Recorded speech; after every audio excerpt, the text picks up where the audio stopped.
Muito bom dia para todos os irmãos. Mais uma escola, sejam bem-vindos a mais uma escola bíblica dominical.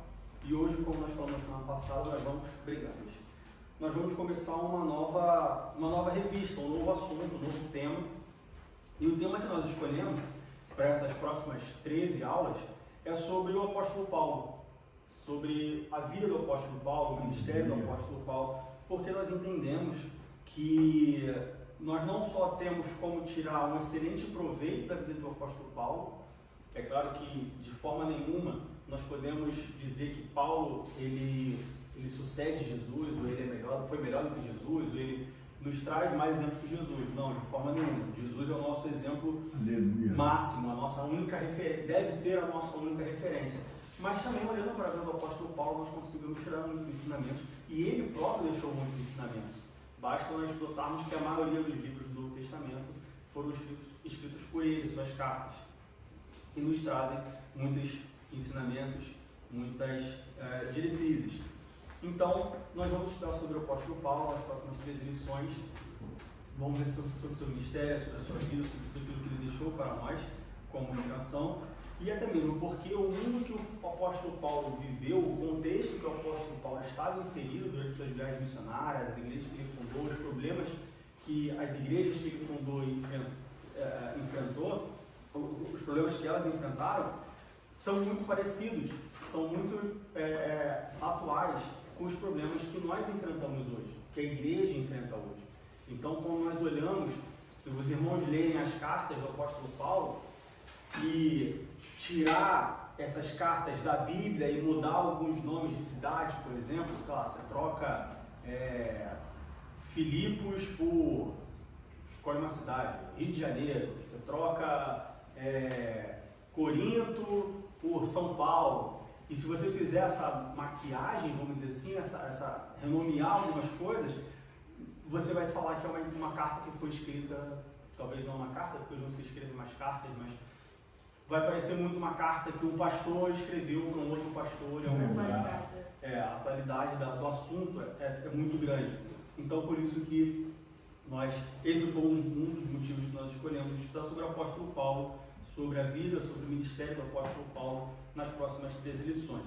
E hoje nós vamos ver sobre o mundo que o apóstolo Paulo estava inserido, qual o contexto social, qual é o contexto, onde que Paulo estava inserido, qual é a origem de Paulo, de onde ele veio, como que ele se apresentava, o contexto religioso, o mundo cultural do apóstolo Paulo, em que cultura o apóstolo Paulo estava inserido. Isso é muito importante, principalmente como uma primeira lição, para nós podermos entender quais eram os desafios, qual o contexto, entendendo qual o contexto que Paulo estava inserido, nós conseguimos dimensionar quais os desafios que Paulo tinha. Então, para nós darmos início, eu queria pedir aos irmãos que abrissem suas Bíblias em Atos, capítulo 26, livro de Atos, capítulo 26, e nós vamos ler do versículo 1 ao versículo 7.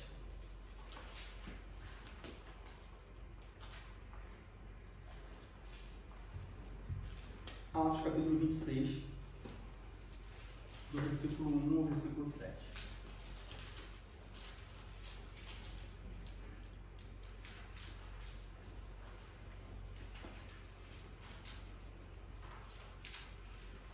Diz assim: Depois Agripa disse a Paulo: Permite-se que te defendas. Então Paulo, estendendo a mão em sua defesa, respondeu: Tenho-me por venturoso, ó rei Agripa, de que perante ti me haja hoje de defender de todas as coisas de que sou acusado pelos judeus. Mormente, sabendo eu que tens conhecimento de todos os costumes e questões que há entre os judeus, pelo que te rogo que me ouças com paciência. A minha vida, pois, desde a mocidade, qual haja sido, desde o princípio em Jerusalém, entre os da minha nação, todos os judeus a sabem. Sabendo de mim, desde o princípio, se o quiserem testificar, que conforme a mais severa seita da nossa religião, vivi fariseu. E agora, pela esperança da promessa que por Deus foi feita a nossos pais, estou aqui e sou julgado, a qual as nossas 12 tribos esperam chegar, servindo a Deus continuamente noite e dia. Por esta esperança, ó rei Agripa, eu sou acusado pelos judeus. Então aqui nós temos Paulo perante o rei Agripa ele foi acusado pelos judeus de essas coisas, e o rei então dá a Paulo a oportunidade de se defender, de se explicar.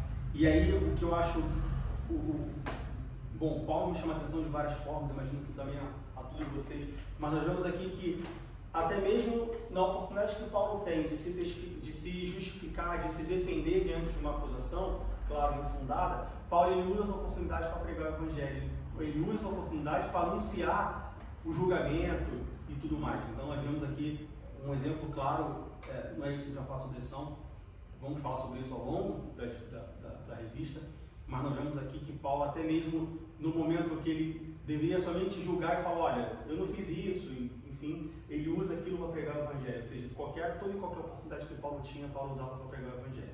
Mas nós sabemos que não foi assim. Imagino que todos nós conhecemos a história de Paulo. Paulo era chamado de Saulo, ele era um judeu, ele era um fariseu, que ele perseguia os cristãos. No início do livro de Atos, nós vemos Paulo perseguindo os cristãos. Então, Paulo se converte a caminho de Damasco. Imagino também que todos nós conheçamos a conversão de Paulo. E em Atos capítulo 9, no versículo 15, Atos capítulo 9, versículo 15, nós temos um ponto bem interessante que eu diria que, de certa forma, separa o chamado de Paulo do chamado dos outros apóstolos. Nós já, na revista passada, quando nós estamos sobre os dons ministeriais, nós falamos sobre o dom do apostolado. E nós vimos que temos os 12 discípulos, os 12 apóstolos, e também temos Paulo. E se os irmãos bem se recordam, quando Jesus ele chama os 12 discípulos, ele vai caminhando, ele vai chamando um por um, sem uma missão específica, chama como ajudadores no primeiro momento. É claro que na sabedoria de Deus, na sabedoria de Jesus, ele já sabia qual seria a missão deles, mas lendo o texto parece que é uma chamada, não aleatória, mas uma chamada individual, olha, vem cá me ajudar e tudo mais. E depois, quando Jesus ele ressuscita e ele está se despedindo, ele fala, olha, ide pregar o evangelho a toda criatura. Também parece, é claro que na sua sabedoria não é isso, na sabedoria de Jesus não é isso, mas parece uma ordenança meio generalista, assim, olha, vai pregar o evangelho, não importa quem, não importa como, vai pregar o evangelho. Com Paulo isso já é um pouco diferente. E aqui vai uma primeira lição, um primeiro aprendizado que nós tiramos da vida de Paulo. Em Atos, no capítulo 9, versículo 15, na conversão de Paulo, de Saulo e Paulo, diz assim, Atos 9, 15, disse-lhe, porém, o Senhor, ou seja, Deus falando, Jesus falando direto para Paulo, vai, porque este é para mim um vaso escolhido, falando para Ananias. Vai, porque este é para mim um vaso escolhido para levar o meu nome diante dos gentios e dos reis e dos filhos de Israel. E eu lhe mostrarei quanto deve padecer pelo meu nome. Ou seja, Paulo, quando ele se converte, e é claro, não acontece por acaso, Deus ele já tinha planejado para Paulo, Jesus já tinha planejado para Paulo, uma missão bem específica que ele deveria cumprir, que é levar o evangelho para os gentios. Tanto que nós já falamos aqui sobre isso, tanto eu quanto o pastor, mas na frente do livro de Atos, quando Paulo e Pedro eles começam a ter um embate ali, um confronto, Paulo fala, olha, você fala com os judeus, eu falo com os gentios, não precisa a gente brigar, não precisa a gente misturar, tem espaço para todo mundo. Uhum. Porque Pedro era mais voltado a levar o evangelho para os gentios, Pedro era judeu e tudo mais, e Paulo para os judeus e Paulo para os gentios. Apesar de Paulo também ser judeu, nós vamos ver isso, que Paulo era tanto judeu quanto romano. Mas a missão de Paulo era bem específica, levar o evangelho para os gentios. E isso mais uma vez mostra a atualidade no contexto de Paulo, no nosso contexto que nós estamos inseridos. A nossa missão hoje, vamos dizer assim, muitas aspas, mas apenas para comparação, não é levar o evangelho para os judeus, é levar o evangelho para os gentios. Aleluia. A nossa missão não é a minha missão é ir para Jerusalém e pregar o evangelho para os judeus e todo o povo judaico. Não, olha só. Se nós olharmos para a linha do tempo, nós já falamos isso há muito tempo atrás, em algumas lições, bastante tempo, eu diria que tem mais de 2 anos. Na linha do tempo da Bíblia, da história de Deus com a humanidade de forma geral, primeiro Deus trata com o povo judeu. E ele manda Jesus. Após a renúncia do povo judeu em relação a Jesus, É como se Deus parasse de tratar com o povo judeu e agora ele trata com os gentios, agora ele trata com a igreja, agora ele trata com o resto do povo. E depois ele vai voltar com os judeus. Ah, então quer dizer que eu não preciso pregar o evangelho para os judeus? Não, não estou falando isso. Estou falando que agora a nossa missão é levar o evangelho a toda criatura, aos gentios, não aos judeus. De novo, claro que nós devemos pregar o evangelho a todos, nós devemos fazer distinção de pessoas, mas trazendo o contexto de Paulo, trazendo ao objetivo de Paulo, nós vemos o quanto ele é atual com os nossos dias de hoje. Então, para nós, o primeiro tópico que nós vamos falar na lição é sobre o mundo de Paulo no Império Romano. E para isso nós fizemos o contexto ali, o mundo que Paulo estava inserido. Bom, como eu falei sobre a origem de Paulo, Paulo era judeu. No capítulo 26, no versículo 2, se não me engano, abre em Atos capítulo 26,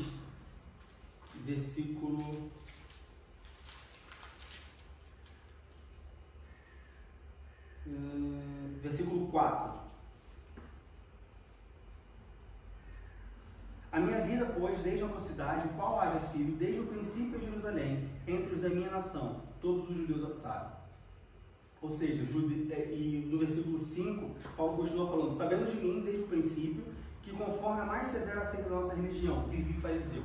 Então Paulo ele era um fariseu, o que nos mostra, o que nos diz que Paulo ele era de origem judaica, ele era judeu. No entanto, a gente não tem também muita informação sobre a vida cronológica de Paulo, como a sua data de nascimento, por exemplo, quando que Paulo exatamente nasceu. Os teólogos, eles entendem que Paulo nasceu ali por volta do ano 5 a.C. Então, mas aí essa tese cai por terra, não pode ser o ano 5 a.C., não, depois que Cristo morreu, ele teria 38 anos. Isso. E ninguém sabe quanto tempo levou da morte de Cristo até a conversão dele. Segundo ponto. E o terceiro ponto é que quando Estevão foi apedrejado, as vestes dele foi posta aos pés de Paulo, e a Bíblia diz, de um mancebo, jovem. Então Paulo era mancebo. E mancebo, eu creio que fosse abaixo de 23 anos, 21 anos, ele poderia ter até de 17 anos. Então, essa tese desses teólogos já cai por terra só com esses versículos aí. O fato é que não tem como... Seja... 38 anos já não é mancebo, já é um homem. Que isso, pastor? Eu tenho 35, eu sou jovem. Não, mas não é mancebo. Você é um jovem. Eu também sou jovem, estou com 65. O ponto principal aqui é que nós não temos como precisar a data. Mas alguns teólogos afirmam que ele nasceu 5 anos antes de Cristo. Então, é o que eu estou falando. Outros têm seguem uma outra linha, que nem o pastor está falando. Mas de que em base à Bíblia. Sim, que Paulo era jovem. E aí, por isso, ele teria nascido ali 10 depois de Cristo, alguma coisa assim. Mas a gente não tem como precisar, não tem como falar assim, olha, ele nasceu tal ano, ele nasceu nessa época. E não tem base também para esses teólogos dizer que é 5 anos antes, porque 38 anos não é mancebo. Mas, tirando pela Bíblia, é especulação. Se a Bíblia não fala, olha, nasceu Saulo de Tarso no ano 15 depois de Cristo, se a gente não tem esse texto na Bíblia, a gente não tem como afirmar. Então, tudo que passa disso é especulação. Um estudou numa fonte, outro estudou numa outra fonte, um foi para... Por isso eu fico com o que a Bíblia diz. Ele era mancebo quando Estevão morreu. Sim. E em que geografia Paulo estava inserido ali? Bom, naquela época, como todos sabem, o mundo era dominado pelo Império Romano.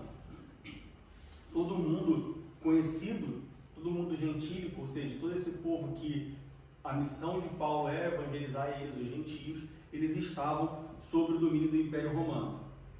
E naqueles dias ali, o imperador do Império Romano era Tibério, o imperador Tibério. E se nós olharmos a geografia do mundo na época do apóstolo Paulo, eu diria que não só muito, mas quase a totalidade disso se justificava, das possibilidades de evangelização de Paulo se justificava pelo tamanho do Império Romano, pelo avanço do Império Romano. O Império Romano, porque ele era muito avançado, ele permitia que muitas viagens fossem feitas, tanto por vias marítimas quanto por vias terrestres. tem um dado aqui de que a malha viária do Império Romano era de cerca de 300 mil quilômetros. Ou seja, toda a dimensão de estradas e rodovias, a pavimentação para que se pudessem viajar, naquela época não tinha avião, era carroça, era cavalo, era pé. Então, assim, a maioria das viagens dos trajetos eram de formas viárias. Era de cerca de 300 mil quilômetros. Desses 300 mil quilômetros, 90 mil quilômetros eram em excelentes condições. Ou seja, 90 mil desses 300 mil era assim uma autobahn com 7 pistas de cada. Claro que não desse tamanho, óbvio, mas imagina. O que era uma malha viária em excelentes condições, de 90 mil quilômetros? Imagina uma autobahn com 7 pistas para cada lado e recuo de descanso, banheiro a cada 20 quilômetros e por aí vai. Ou seja, tanto a geografia de onde Paulo estava, quanto a expansão do Império Romano, todo o contexto geográfico que Paulo estava inserido, facilitou muito a expansão do Evangelho para Paulo. Porque Paulo, como nós já falamos, a missão dele era levar o Evangelho para os gentios, ou seja, ele não podia se preocupar somente em ir para Jerusalém. O caminho para Jerusalém é muito tranquilo, é muito fácil, tem ônibus a cada 15 minutos, vamos supor assim. Não, ele precisava levar para todo mundo naquela região, para todos os gentios. E isso era muito... A geografia daquele lugar e a expansão do Império Romano naquele momento facilitou muito essas viagens e o Evangelho. Não só pela parte, não só pela malha viária, mas também por vias marítimas. Nós vemos Paulo fazendo várias viagens missionárias, utilizando barcos também. A navegação era muito difundida. O Império Romano usou bastante isso também para poder conquistar outros povos. Então eles tinham conhecimento de toda aquela região ali do mar Mediterrâneo. Eles conheciam aquilo ali como ninguém e conseguiam. E Paulo então ele conseguia os lugares que eram mais longe, que ele não tinha como acessar por malha viária. Paulo poderia ir por vias marítimas. E como nós já vimos em Atos capítulo 9, Jesus ele chama Paulo, Paulo se converte, Saulo se converte em Paulo, e aí quando Jesus manda falar com Ananias, para Ananias ir lá visitar Paulo, Jesus fala para Ananias que Jesus tinha um grande ministério para Paulo, que era pregar o Evangelho a todo mundo gentílico, como nós já vimos. Paulo então ele sabia que o seu objetivo, a sua função primária não era em Jerusalém. A sua tarefa não era em Jerusalém. Ele não deveria ficar em Jerusalém ali pregando para os judeus e tudo mais, como o que já tinha feito Pedro, Tiago, João. A função de Paulo era realmente se espalhar pelo mundo, no mundo conhecido na época, né? Tanto que, então Paulo foi para a América do Sul, Paulo foi para a Oceania, Paulo foi para... Não, o mundo, quando a gente fala, vá para todo mundo naquele momento, está fazendo com os dias de hoje todos os confins do mundo, mas naquele contexto ali, o mundo era um mundo conhecido na época, a região da Ásia Menor, do sul europeu ali, Península Ibérica, a Ásia, aquela região que era conhecida, Egito, ali até um pouco mais do norte da África, toda aquela região ali, que era a região conhecida do mundo. Não chegou no Brasil. Na época de Paulo, o Evangelho chegou no Brasil pelos suecos. Sueco chegou o pentecostal, mas já tinha os batistas e os metodistas e os presbiterianos já estavam aqui. Já estavam lá, já. Suecos, O pentecostalismo começou com a Assembleia de Deus, começou com os suecos. 1911. Mas antes disso, como o pastor falou, já tinha os tradicionais já. Então, esse era o mundo que Paulo estava inserido, o contexto geográfico, o mundo que Paulo estava inserido. Aquela região ali da Península Itálica, da Ásia Menor, norte da África, dominado pelo Império Romano, favorecido pela incrível malha viária que o Império Romano tinha construído, que construiu para facilitar o Evangelho, construiu para a expansão do seu próprio império, do seu próprio domínio. Mas, como nada acontece por acaso, como eu sou do domínio de Deus, Paulo então ele usa essas vias, essa facilidade de locomoção, de transporte para poder usar como expansão do seu reino, como ferramenta de evangelização. E o mundo cultural de Paulo? Naqueles dias, naquela região, naqueles dias, a língua mais difundida ali era o grego, inclusive entre os judeus. Apesar dos judeus falarem o hebraico, o aramaico, mas eles também falavam o grego, era comum para os judeus, de forma geral, falar o grego. E Paulo, como judeu e como gentio, como romano, ele falava bem, fluente, assim, sem nenhuma diferença, o hebraico, o aramaico e o grego. E o licaônico, porque ele já pregou uma vez em língua licaônica para o povo em Tessalônica.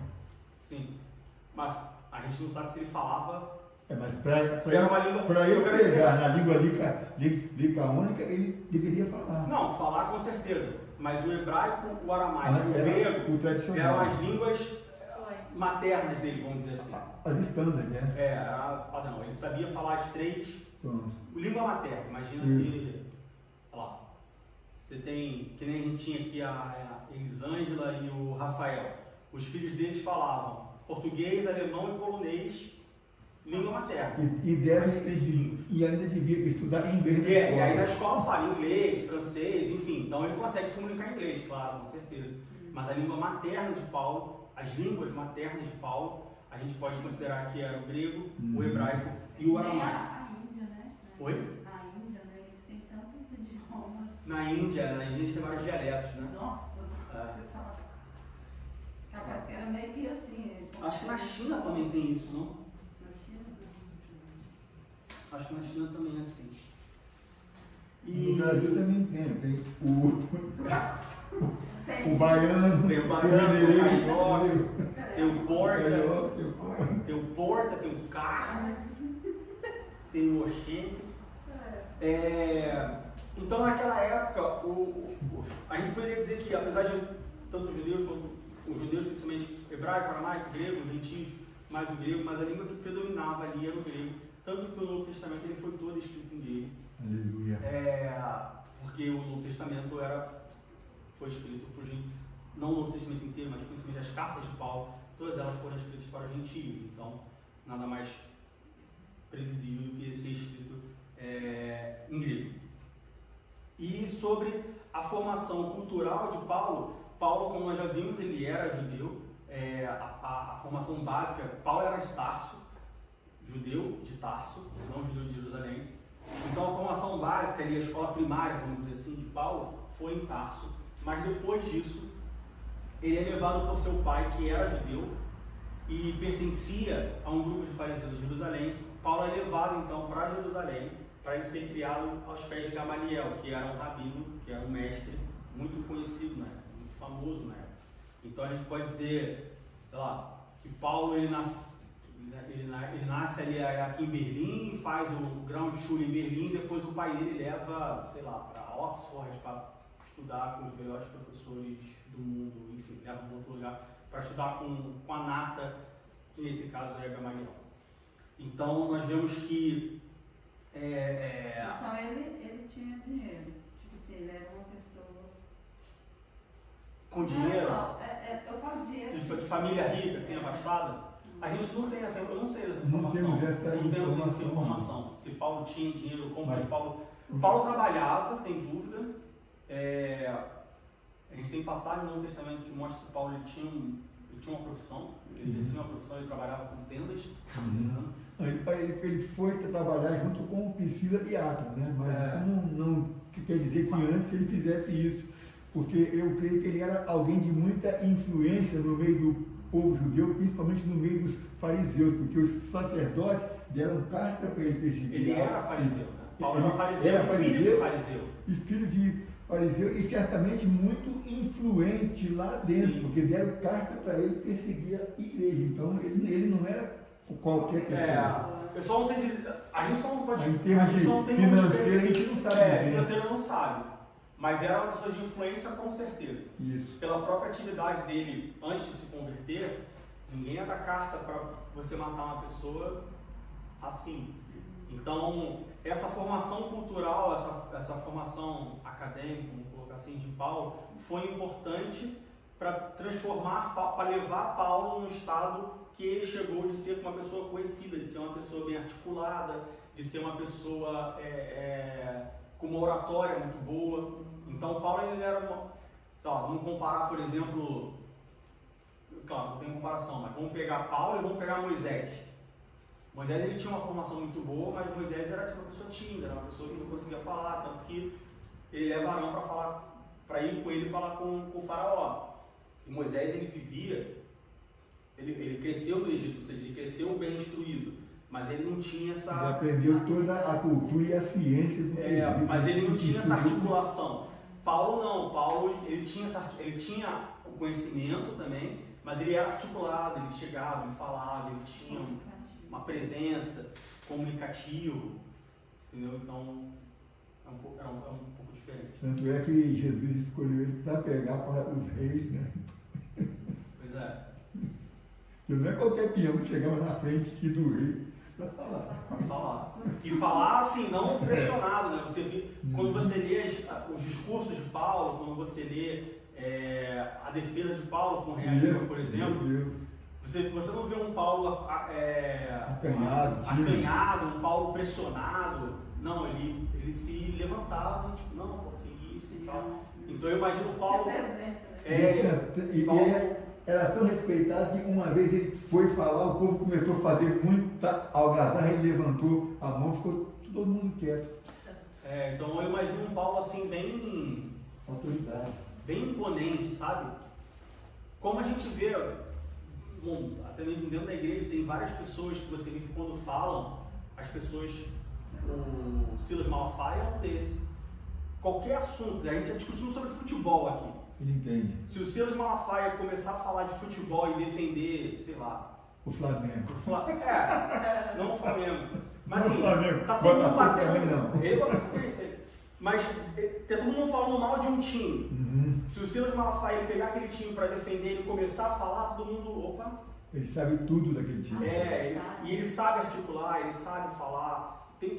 Assim, o Silas Malafaia é a primeira pessoa que me vem, para mim é o exemplo mais marcante de uma pessoa com uma boa oratória, com uma boa imponência, que só coloca nos lugares e fala com todo mundo. Ele fala com o membro da mesma forma que ele fala com o presidente da república, que ele fala com qualquer outra pessoa, assim, ele não se intimida. Paulo era mais ou menos esse tipo de pessoa, ele não se intimidava por qualquer um, ele tinha um porte, ele tinha uma presença, ele tinha uma boa oratória. Então Paulo teve sua formação básica em Tarso, depois ele é levado a Jerusalém para aprender e conhecer com mais profundidade a Torá, ou seja, a lei judaica, e isso foi feito aos pés do Rabino Gamaliel. Então, se a gente pudesse traduzir isso, como eu falei, trazer isso para os dias de hoje, é como se Paulo fosse criado em Berlim, fez o básico ali, depois ele foi levado para um outro país, uma outra escola, para aprender outras línguas e aprender várias outras coisas, e ele foi instruído naquilo. Então isso resulta num Paulo bem preparado para a missão que ele receberia, que era pregar o evangelho aos gentios, ou seja, pessoas diferentes, de culturas diferentes. Porque para receber outras culturas totalmente. Pois é, imagina que você hoje recebe um chamado para pregar para os chineses.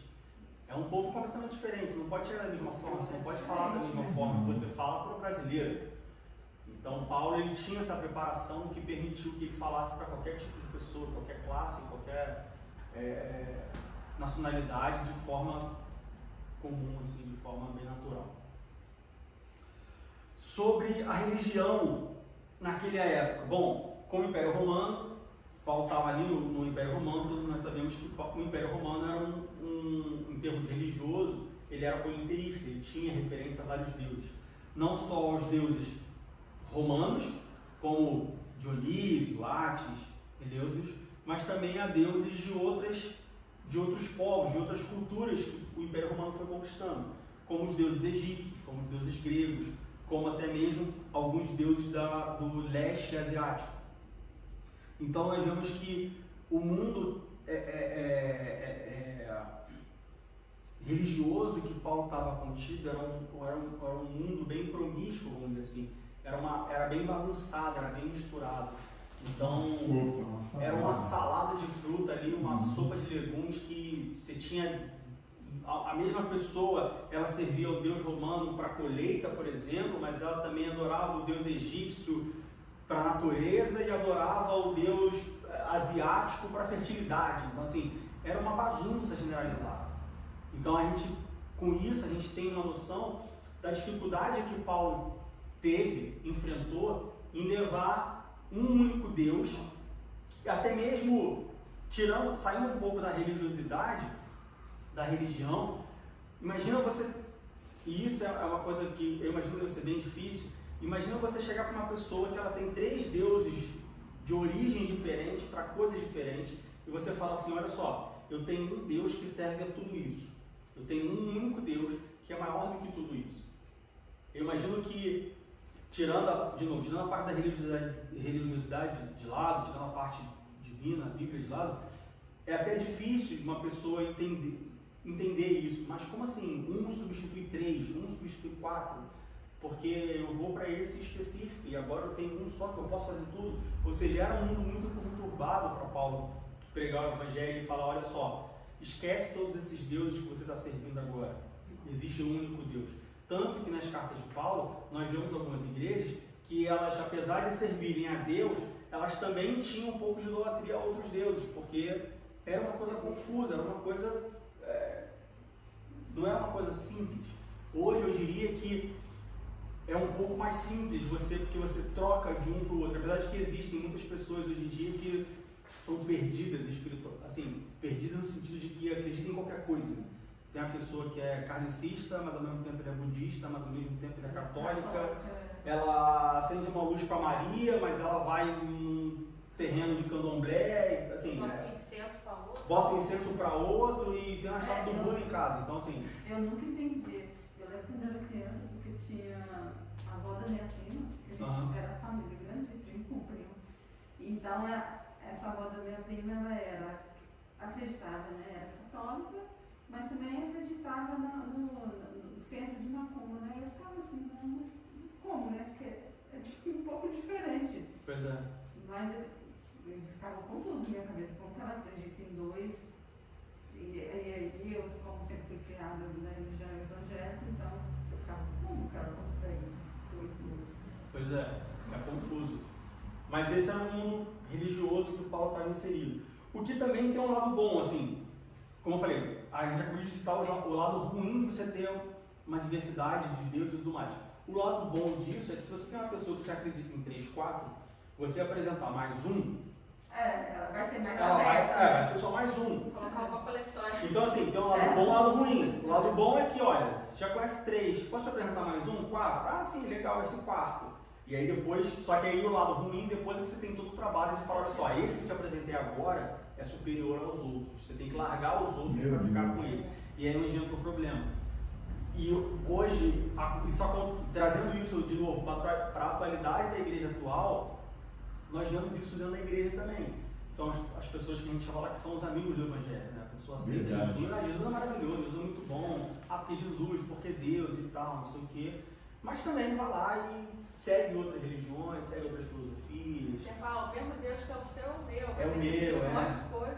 Não, Deus está em todos os lugares. Você fala de não. Deus é um só. É um só. Mas os adoradores é que são muitos, né? Pois é. Então, assim, é incrível como que nós olhamos para o contexto religioso, o contexto filosófico. Assim, a gente olhando para Paulo, para o que Paulo viveu ali e trazendo para os dias de hoje como que é parecido as coisas. Apesar de ter 2000 anos de diferença, mas é muito parecido o mundo em que Paulo viveu com o mundo que nós vivemos hoje. Ele vem trazendo de geração. Hã? Vem trazendo as gerações. Sim. Vai trazendo. Verdade. Então, o mundo religioso que Paulo viveu era essa forma. Era um império romano, politeísta, não só nos deuses romanos, mas também os deuses gregos, os egípcios, os asiáticos, os orientais. Era uma salada de fruta ali. E também, não só na parte religiosa, mas também na parte filosófica. O mundo, naquela época, apesar de não estar mais sob o domínio do Império Grego e sim do Império Romano, mas ele ainda era muito influenciado pela filosofia grega. Então nós vemos muitas filosofias.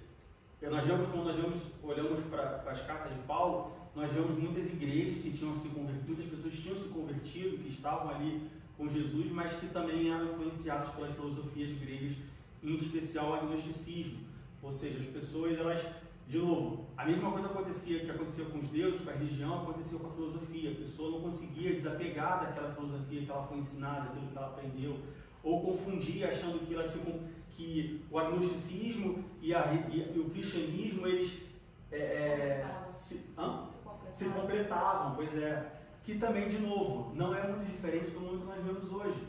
Você vê as pessoas servindo a Deus, as pessoas na igreja, no cristianismo, mas aí conhece o budismo e fala assim, o budismo fazer o bem e tal, o amor tem o lado bom.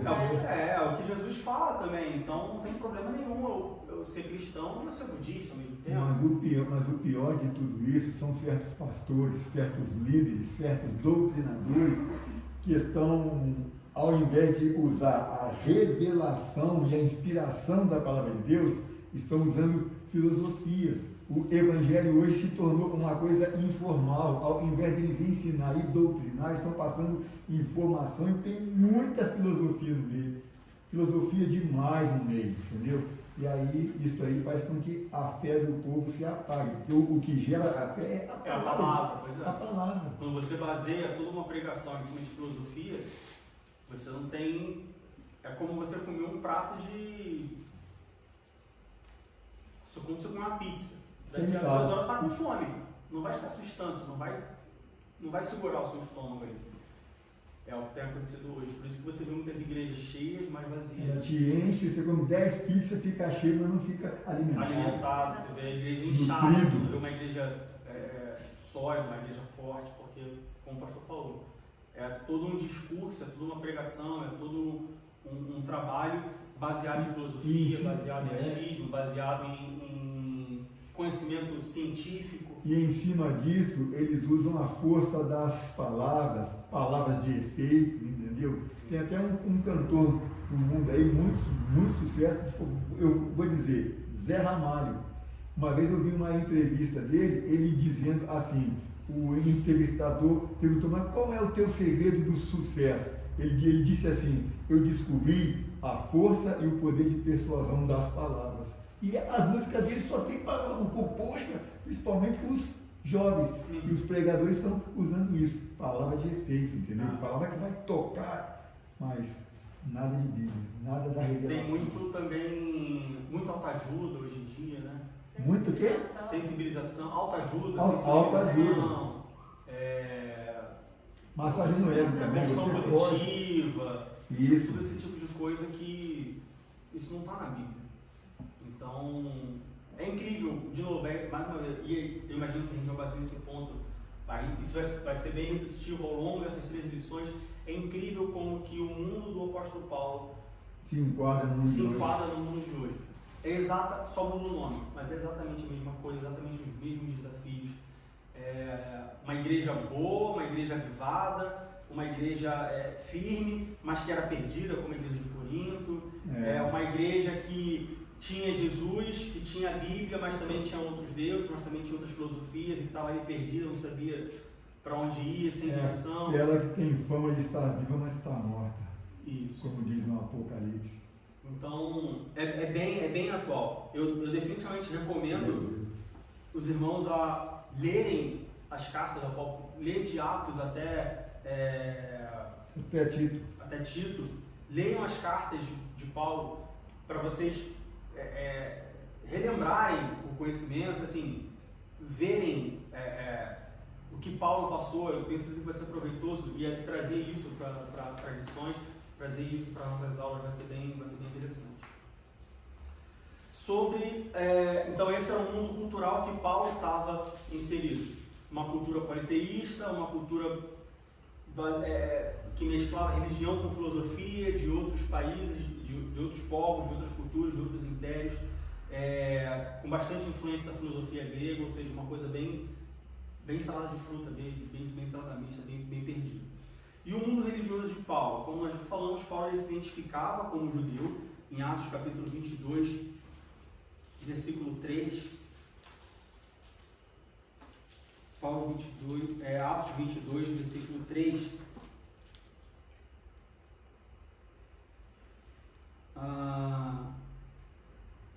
Vamos no versículo 1 ao versículo 3, diz assim: varões, irmãos e pais, ouvi agora a minha defesa perante vós. E quando ouviram falar-lhes em língua hebraica, maior silêncio guardaram. Ou seja, Paulo começa a falar em hebraico e as pessoas... Peraí, esse cara está falando hebraico?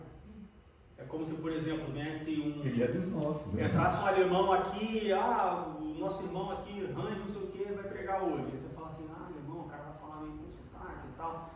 E aí quando ele começa a pregar aqui, ele fala um português assim... todo mundo. Eu brinco que você sabe se um estrangeiro sabe falar português mesmo, se ele fala João. Se ele falar João bem falado, é porque ele sabe falar. E aí chega aqui e fala, não, porque João, e aí você fala, opa, peraí. Ele fala João. Esse cara, esse pastor aí, essa pessoa aí é alemão, mas ele sabe falar português. Então, a gente viu no versículo 2 que quando Paulo começa a falar em hebraico, as pessoas param, faz silêncio e prestam atenção. E no versículo 3, quanto a mim, sou varão judeu, nascido em Tarso, da Cilícia, mas criado nesta cidade aos pés de Gamaliel, instruído conforme a verdade da lei de nossos pais, zeloso para com Deus, como todos vós hoje sois.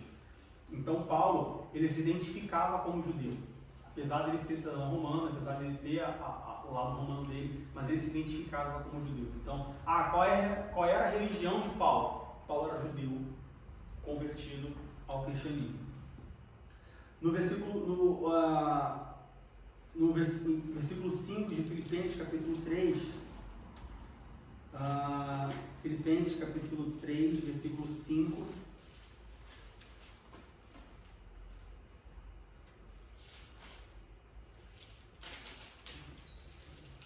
Filipenses 3, 5, diz assim: circuncidado ao 8º dia da linhagem de Israel, da tribo de Benjamim, hebreu de hebreus, segundo a lei, fui fariseu. Ou seja, Paulo não só se identificava como judeu, como ele era judeu de fato. Ele era filho de judeu da tribo de Benjamim, ele foi circuncidado ao 8º dia. Então Paulo, ele era um judeu autêntico, ele era um judeu chancelado, ele não era apenas da boca para fora, ou apenas porque ele se identificava como isso, mas não. Ele era um judeu mesmo, e como ele mesmo fala em Gálatas capítulo 1, versículo 14, abra em Gálatas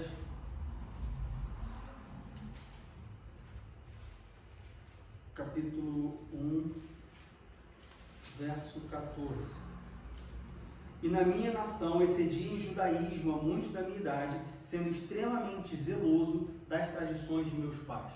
Ou seja, ele não só se identificava como judeu, mas ele também era judeu autêntico e ele era um judeu zeloso. Ele praticava a lei, ele observava a lei, tanto que ele era um fariseu.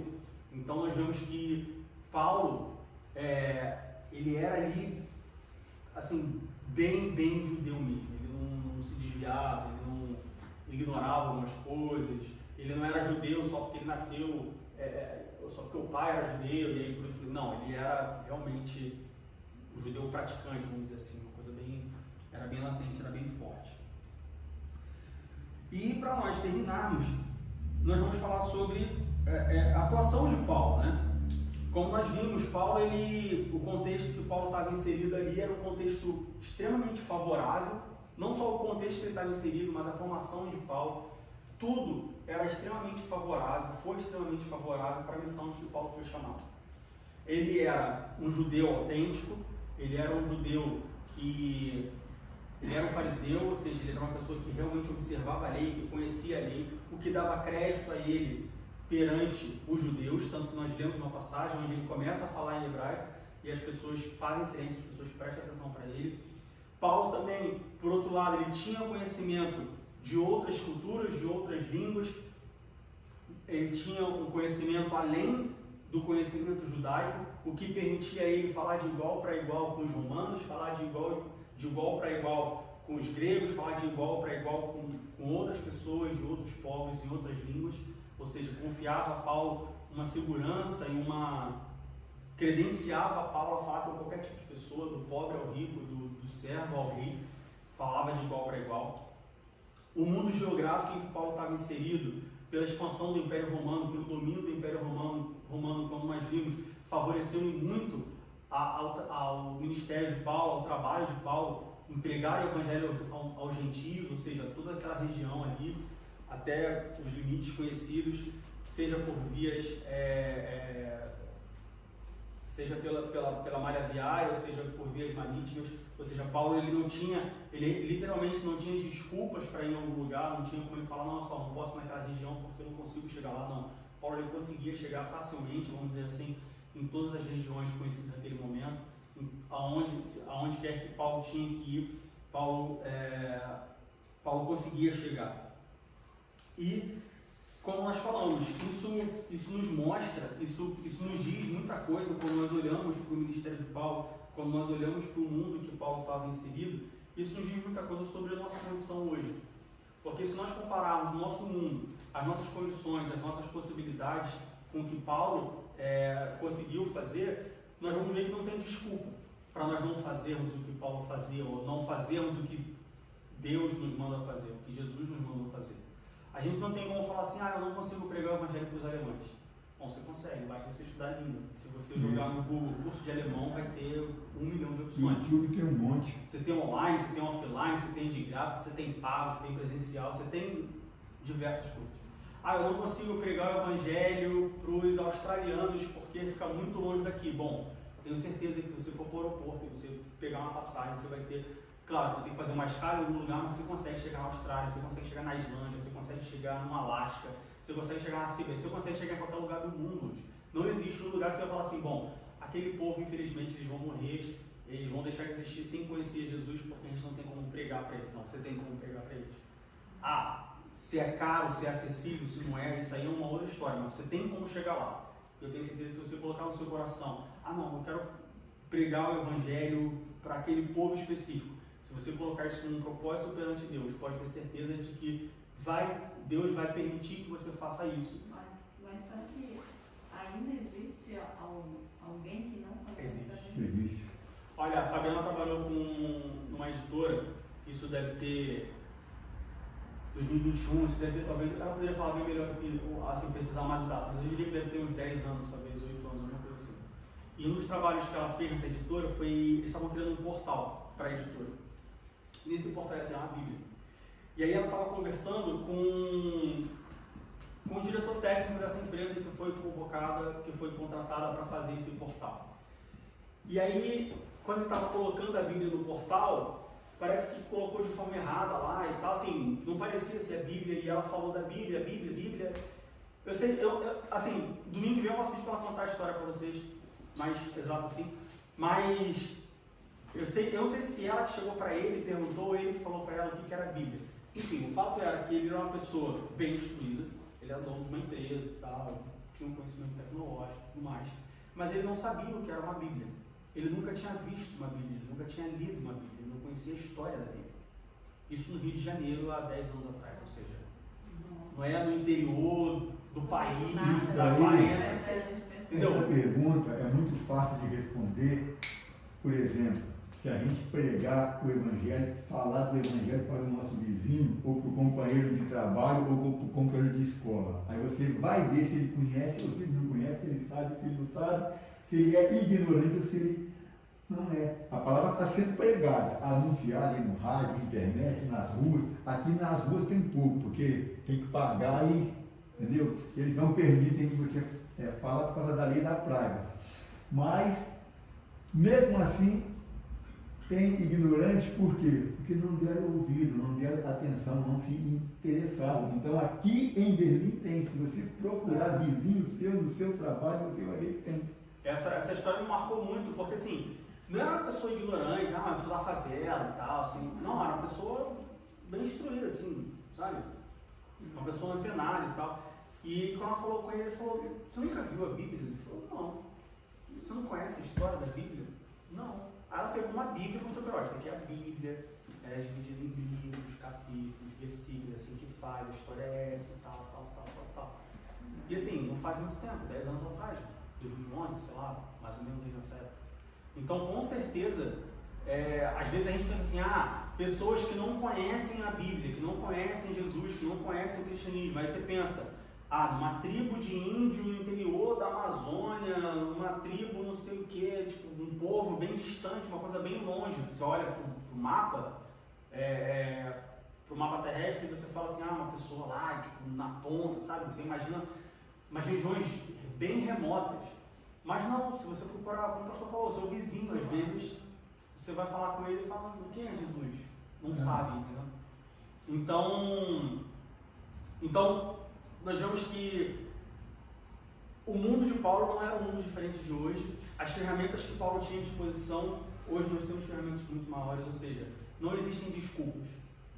Como eu falei, se você tem o desejo de pregar o evangelho para uma região específica, mas é uma região de difícil acesso, é caro para chegar, ou a ferramenta que você precisa, o curso que você precisa para fazer a sua missão é caro, pode ter certeza, se você colocar isso diante dos pés, de apresentar isso a Deus e colocar aos pés dele e falar, olha Senhor, eu quero muito, e claro, você ter essa vocação, você ter esse chamado, não só porque você quer, mas sim porque você foi vocacionado para isso, pode ter certeza que Deus vai te dar condições de fazer isso.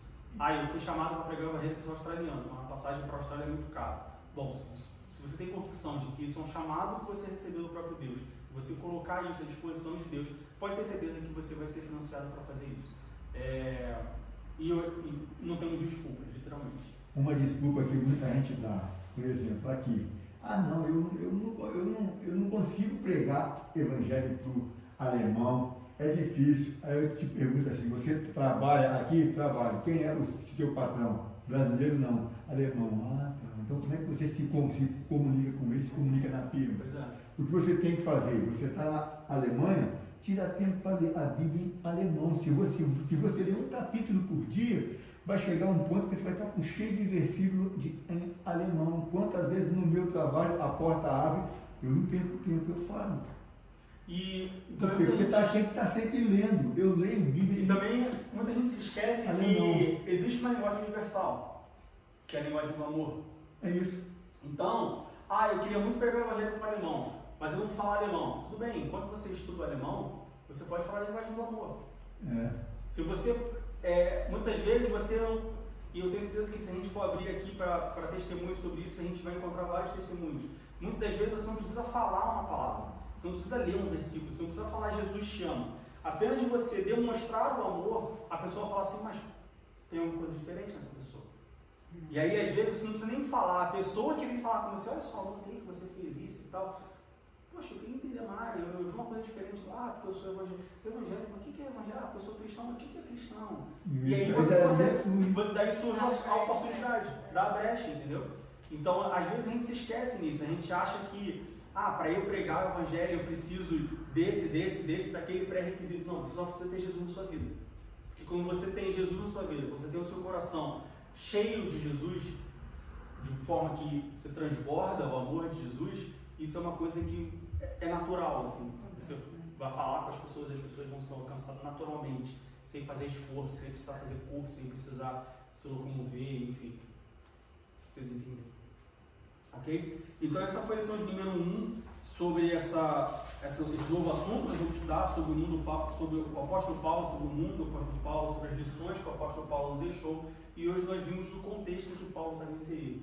Um contexto muito parecido com o nosso, de extremo avanço tecnológico. Paulo era judeu, mas ele também era romano, ele falava o hebraico, ele falava o aramaico, ele falava o grego, ele tinha facilidade de locomoção, ou seja, ele tinha todos os recursos, o que não é diferente do que nós temos nos dias de hoje. A gente tem até mais. A gente até tem mais do que o apóstolo Paulo. Temos mais recursos. Daqui, sem ir lá, você prega para uma pessoa que está lá na África, pelo computador. Eu conheço uma pessoa que ele prega para pessoas no Paquistão.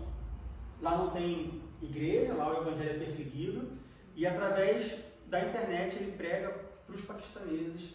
Tem uma casa lá, claro, não pode falar o nome e tal, mas tem um culto numa casa em que as pessoas vão e ele prega e as pessoas se convertem.